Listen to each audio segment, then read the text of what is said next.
మనోజ్, నువ్వు నా బిడ్డవి. లక్ష్మీ ప్రసన్న, విష్ణువర్ధన్ బాబు, మనోజ్ కుమార్.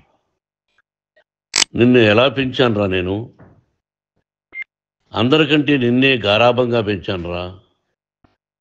నీకే ఎక్కువ ఖర్చు పెట్టి చదివించాలని ప్రయత్నం చేశానురా. నువ్వు ఏది అడిగినా నేను నీకు ఇచ్చానురా.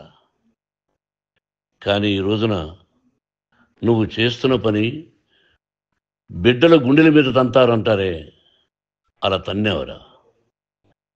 మనసు ఆవేదనతో కింగిపోతుందిరా. నేను మీ అమ్మ ఏడ్చుకుంటున్నావురా. జర్నలిజం ఉన్నది లేనిది, లేనిది ఉన్నట్టు రాస్తున్నారా. నువ్వు నన్ను కొట్టడం ఏంట్రా? నా బిడ్డ నన్ను తాకలా. ఇద్దరం ఘర్షణ పడ్డాం కొన్ని కారణాల వల్ల. ప్రతి ఫ్యామిలీలోనూ ఉంటాయిరా ఇవి.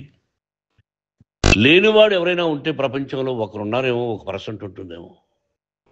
అటువంటి వాళ్ళ ఇంటికి వెళ్ళి కాళ్ళు గడిగి నిద్ర పూసుకోవచ్చు. భారత భాగవత రామాయణాలు చూశావు కదరా. ఏమిటిది? మీ అమ్మ ఎంత కుమిలిపోతుంది ఈ రోజున హాస్పిటల్ చేరింది. నీ వల్ల హాస్పిటల్ చేరుతాను.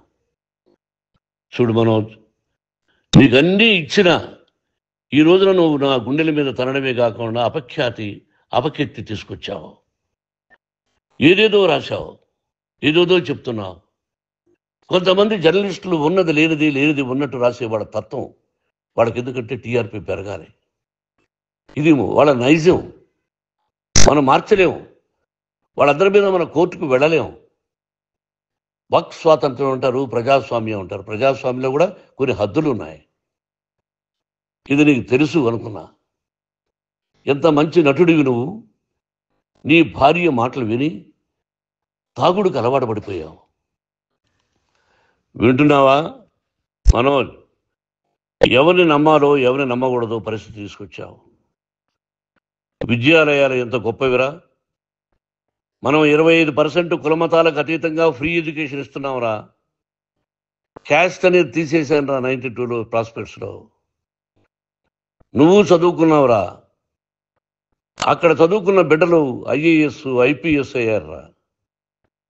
ఎంతోమంది గొప్పవాళ్ళు అయ్యారురా. నువ్వు నటుడుగా ఎంతో గొప్పవాడివి. తాగుడికి అలవాడబడి నువ్వు నీ భార్య ఇంట్లో బిహేవ్ చేస్తున్న విధానం ఆ భగవంతుడు సర్వేశ్వరుడు తెలుసు. భగవంతుడు చూస్తున్నాడు రా. నేను తప్పు చేసినా, నువ్వు తప్పు చేసినా, ఎవరు తప్పు చేసినా. ఎంత అవకాశం ఇచ్చావు మాట్లాడుకునేదానికి అందరికీ. ఇన్ని సంవత్సరాల్లో మన విద్యాలయాల్లో ఒక్క తల్లి కానీ ఒక తండ్రి కానీ ఏమైనా చెప్పారా? ఆ బిడ్డలు మన బిడ్డలు రా. మీరెంతో నాకు అక్కడ ఉన్నవాడు కూడా నా కూతుర్లు, నా కుమారులు. ఎంతమందికి ఫ్రీ ఎడ్యుకేషన్ ఇస్తున్నావు. వాళ్ళ దగ్గర ఏది ఆశించలా. నువ్వు ఎందుకు ఇలా తయారైపోయావు? ఎందుకు ఇంట్లో ఉండే పని వాళ్ళందరినీ కొడుతున్నావు? పనివాడు వాడు పని చేసుకునేదానికి మన ఇంటికి వచ్చాడు రా. ఆ పనివాడిని కొట్టడం చాలా మహాపాపంరా. నేను వేరురా. నేను దండించడం వేరురా. నేను ఎవరిని ఆ చిన్న వాళ్ళని కొట్టి అజ్జేసి ఇచ్చేసి చేయలేదురా. సినిమా ఇండస్ట్రీలో మోహన్ బాబు కొడతాడు, తిడతాడు అంటే అది షూటింగ్లో జరిగి ఉండొచ్చేమో. కానీ ఇంట్లో ఉండి 10 సంవత్సరాల నుంచి 20 సంవత్సరాల నుంచి పనివాళ్ళు ఉన్నారు. నేను ఇంట్లో లేని సమయంలో వాళ్ళందరినీ కొట్టి వాళ్ళ ఫోన్ లాక్కొని ఒకడైతే చచ్చిపోవాలి. వాడు పోలీస్ కంప్లైంట్ ఇచ్చి ఉండొచ్చు. నేను వద్దు అని వాడిని బతిమాలాడు. పోలీస్ కంప్లైంట్ కూడా ఇవ్వలా.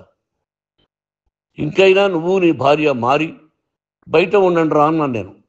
లేదు డాడీ, తప్పు చేయలేని ఒకసారి వచ్చావు, మళ్ళీ తప్పు చేశావు, మళ్ళీ వెళ్ళావు, మళ్ళీ ఈసారి తప్పు చేయనన్నావు. ఏమండి వీడు తప్పు చేయడం అని మీ అమ్మ చెప్పింది. ఇంట్లో పెట్టుకున్నా. మళ్ళీ నువ్వు చేస్తున్నది, ప్రతిరోజు నువ్వు తాగుతున్న విధానం నీకే తెలుసు. ఇది ప్రజలు నమ్ముతారా లేదా అనవసరం నాకు. నేను నీకు చెప్తున్నా, ఇంతటితో పులి స్టాప్ పెట్టాలి. 3 రోజుల నుంచి రకరకాలుగా రాస్తున్నప్పుడు నా మనసు ఆవేదనతో ఉంది. మళ్ళీ చెప్తున్నా, Mohan Babu university is greater than temples. Greater than temples. బిడ్డలను కాలేజీలో చేర్చుకునే ముందు చెప్తారు, అన్నయ్య ఎంత ఉంది యూనివర్సిటీ రూల్స్, ఇది మా పద్ధతి, మీకు ఇష్టమైతే చేర్చండి. గవర్నమెంట్ బిడ్డల్ని గవర్నమెంట్ ఏమిస్తుందో ఇంత పర్సంటేజీ వాళ్ళకు కూడా మీ దగ్గర ఎందుకు డబ్బు తీసుకుంటున్నాం అంటే దానికి అర్థం పరమార్థం చెప్పాము. దొంగతనంగా తీసుకోలేదు, ప్రతి దానికి చెక్కులు ఉన్నాయి, అది అకౌంట్ ఉంది. దానిలో తప్పులు జరిగితే డిపార్ట్మెంట్ ఉంది. కాలేజీలో ఇంకేదైనా తప్పు జరిగితే గవర్నమెంట్ ఉంది. ఇవన్నీ నీకు తెలుసు. ఈ రోజున ప్రపంచంలో నేను నెంబర్ 1గా చేయాలని మీ అన్న కష్టపడి ఇతర దేశాల్లో నెంబర్ 1 యూనివర్సిటీ టైఅప్ చేశాడు. ఈ రోజు నువ్వు చేసిన విధానం ఏమిటి? నువ్వే ఒకప్పుడు నాకు ఇవి ఏమొద్దు, నేను యాక్టింగ్ అన్నావు. ఈ రోజున ఏం చేస్తున్నావు? విద్యాలయాల మీద పడ్డావు. తల్లిదండ్రులు చాలా గొప్పవాళ్ళరా. కొంతమందికి డబ్బు కట్టలేకపోవచ్చు, కట్టని వాళ్ళకు కొంత సహాయం చేసాం. అంతా సహాయం చేయలేము. బ్యాంకుల్లో డబ్బు కట్టాలి, లెక్చరర్స్కి డబ్బులు ఇవ్వాలి, యూనివర్సిటీ బ్రహ్మాండంగా నడపాలంటే మంచి లెక్చరర్స్ కావాలి. ఇవన్నీ తెలిసి చేస్తున్నావురా 32, 33 సంవత్సరాల నుంచి. అది పక్కన పెడితే అందరినీ కొట్టడానికి వస్తావు. మీ అన్నం తిడతావు. ఒక వ్యక్తి వినయ్ గారని ఆయన వ్యక్తి హెల్ప్ చేయడానికి వస్తే ఆ వినయ్ ఎవరు లజ్జాగుడికి చంపేస్తాను వాడు అన్నావు. ఇవన్నీ ఎంత తప్పురా? అంటే మీ నాన్నగారికి ఎవరు సహాయం చేయడానికి వస్తే వాళ్ళందరినీ లజ్జాగుడుకులు అంటావు, చంపేస్తానంటావు. మీ అన్నను చంపేస్తానన్నావు. చంపరా చూద్దాం మీ అన్న. నేనే అన్నా. తాకరా నీ ధైర్యం ఉంటే అన్నా. ఎంతమందిని చంపాలనుకుంటున్నావు? ఎంతమందిని చేయాలనుకుంటున్నావు? నువ్వు ఏం సాధించాలనుకుంటున్నావు? ఆలోచించుకో. ఈ ఇంట్లోకి అడుగు పెట్టడానికి నీకు అధికారం లేదు. ఇది నా కష్టార్జితం. మా నాన్నగారు 10 రూపాయలు 10 పైసలు కూడా ఇవ్వలేదురా. మంచి జన్మనిచ్చాడు మా నాన్నగారు. మద్రాసుకు వెళ్ళి వీధుల్లో అడుగు తిన్నాను రా. ఒక పూట కూడా భోజనం లేకుండా అడుగు తిన్నాను రా. న్యాయంగా మోహన్ బాబు తిడతాడు కొడతాడంటారు కానీ మోసగడనం లేదురా. నీట్ పార్లమెంటేరియన్గా బయట వచ్చాను రా. నువ్వు నా పరువు ప్రఖ్యాతులు మంట కలిపావు. ఏమిటి నేను చేసిన అన్యాయం? నీకు జన్మనిచ్చాను, అదా నేను చేసిన పాపం. అందుకే ఇది నా ఇల్లు అన్నావు. నువ్వు నీ ఇల్లు కాదు. నీ కష్టార్జితంతో నువ్వు సంపాదించుకున్న ఇల్లు నీది. ఇది నా డబ్బు, నా కష్టార్జితం. నా కష్టార్జితంలో నేను పిలిస్తేనే మీరు ఇంట్లోకి రావాలి. అటువంటిది పోగొట్టుకున్నావు నువ్వు. ఆస్తులు అంటావా? ముగ్గురికి సమానంగా రాయాలా లేదా అది నా ఇష్టం. ఆస్తులు ఇస్తానా, లేకపోతే గంగపాలు చేస్తానా, లేకపోతే ఎవరికైనా దానధర్మాలు చేస్తానా, అది నాకు సంబంధించిందిరా. నా కష్టార్జితం రా. మీరు చేస్తున్న విధానం గుణగణాలు కావాలరా. మందు తాగచ్చురా. ఎంత తాగాలి? నేను కూడా 1 or 2 పెగ్స్ తీసుకుంటా. ఇది తప్పు కాదు, జనానికి తెలియాలి. నా డబ్బు ఇది. ఏ తాగి ఎవరిని కొట్లా, తాగి నేను తింటున్నా. అది ప్రజలకు అక్కర్లా. నేను తప్పు చేస్తేనే ప్రజలకు కావాలా. ఇవన్నీ ఉన్నాయిరా. ఇవన్నీ తెలుసుకో. జర్నలిస్ట్ సోదరులారా, మీకు నా గతాన్ని తెలుసు, నా భవిష్యత్తు, నేను ఎక్కడి నుంచి వచ్చాను కూడా మీకు తెలుసు. ఈ రోజున మీరు రాస్తున్న విధానం, నా బిడ్డ నన్ను కొట్టాడన్నారు. ఎంత తప్పు! ఈ రోజున నా బిడ్డ మీద కోపంతో అవును చెప్పచ్చు. కాదు, వాడు నా మీద చెయ్యెత్తలేదు. నేను ఘర్షణ పడ్డాం. ఘర్షణ వేరు, కొట్టుకోవడం వేరు. గాయాలతో హాస్పిటల్కి వచ్చి కుంటుకుంటుగా నడిచాడు. మళ్ళీ ఏమని పోలీస్ స్టేషన్కి వెళ్ళి చెప్పాడు. ఎవరో 2 ఉన్నారు, వాళ్ళిద్దరూ నా మీద దాడి చేశారన్నాడు. నా ఇంట్లో పనిచేస్తున్న వ్యక్తుల గురించి పోలీస్ స్టేషన్కి వెళ్ళి చెప్పవలసిన అవసరం అతనికి లేదు, హక్కు లేదు. పోలీస్ డిపార్ట్మెంట్ కూడా తెలుసుకోవాల్సిన విషయం. నా ఇంట్లో ఉండే వర్కర్స్ మీద నేను కంప్లైంట్ ఇవ్వాలి. నువ్వు పర్మిషన్ లేకుండా నా ఇంట్లోకి నువ్వు చొరబడి ఇల్లు నాదంటూ ఇంట్లో పనిచేస్తున్న వర్కర్స్ మీద కంప్లైంట్ ఇచ్చావు. అది ఎంతవరకు పోలీసు న్యాయమో రూల్సో చూద్దాం. పోలీస్ డిపార్ట్మెంట్ ఇంటికి వచ్చింది. వాళ్ళకి రాశాను ఉత్తరం, అయ్యా నేను సీనియర్ సిటిజన్ని, నాకు రక్షణ లేకుండా ఉంది, నా బిడ్డ వల్ల నా ఇంట్లో నుంచి నా బిడ్డను పంపించేసి ఇది నా ఇల్లని. వాళ్ళు నాకు సమాధానం ఇవ్వలేదు.